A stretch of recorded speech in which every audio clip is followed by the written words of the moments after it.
দেশে ২০ বছরে কোনো উন্নয়ন হয়নি। বর্তমান সরকার ভঙ্গুর অর্থনীতির সময়ে ক্ষমতা নিয়েছে বলে মন্তব্য করেছেন স্থানীয় সরকার, পল্লী উন্নয়ন ও সমবায় প্রতিমন্ত্রী মীর শাহে আলম। আজ মঙ্গলবার সকালে ঢাকা আরিচা মহাসড়কের সাভারের ভাঙা ব্রিজ এলাকায় সড়কের সৌন্দর্য বর্ধনের কাজ পরিদর্শন শেষে সাংবাদিকদের প্রশ্নের উত্তরে তিনি এসব কথা বলেন। আসলে তো বিগত ২০ বছরে কিছুই হয়নি। এসব বিষয় নিয়ে কারো মাথা ব্যথাও ছিল না। সবার মাথা ব্যথা ছিল মেগা প্রজেক্ট এবং মেগা দুর্নীতি নিয়ে। আমরা কাজ করছি এবং দেখবেন যে ৬ মাসের মধ্যে আমরা সরকারের বিষয়টা খুব একটা সন্তুষ্ট বা অসন্তুষ্ট কোনোটাই নয়। আমরা একটা ভঙ্গুর অর্থনীতি, ভঙ্গুর ব্যবস্থার মধ্যে দিয়ে দেশ শাসনের দায়িত্ব পেয়েছি, দেশ পরিচালনার দায়িত্ব পেয়েছি। এর মধ্যে দিয়ে আমরা চেষ্টা করছি এবং মাননীয় প্রধানমন্ত্রী সমস্ত বিষয়ে অনেক কনসার্ন, উনি সমস্ত বিষয়ই নজরে নিয়ে আসেন। এবং এমনকি যে বাংলাদেশে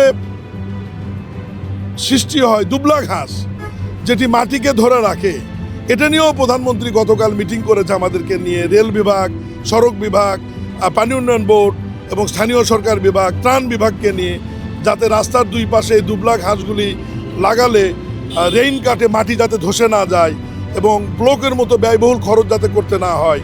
তাহলে মাননীয় প্রধানমন্ত্রী ছোট বিষয় থেকে বড় বিষয়গুলো যেহেতু নজরে আনছেন। এলজিআরডি প্রতিমন্ত্রী আরও বলেন, দেশে বর্তমানে উন্নয়ন হচ্ছে। প্রধানমন্ত্রী তারেক রহমান ঘাস থেকেও কিভাবে উন্নয়ন করা যায় তা নিয়েও ভাবছেন। চলতি বছরেই স্থানীয় সরকার বিভাগের 5টি নির্বাচন অনুষ্ঠিত হবে, আর এতে বাজেট ধরা হয়েছে প্রায় ৬,০০০ কোটি টাকা। আমিনবাজার ও আশুলিয়া পৌরসভা বাস্তবায়ন করার উদ্যোগ নেওয়া হবে বলেও জানান মীর শাহে আলম।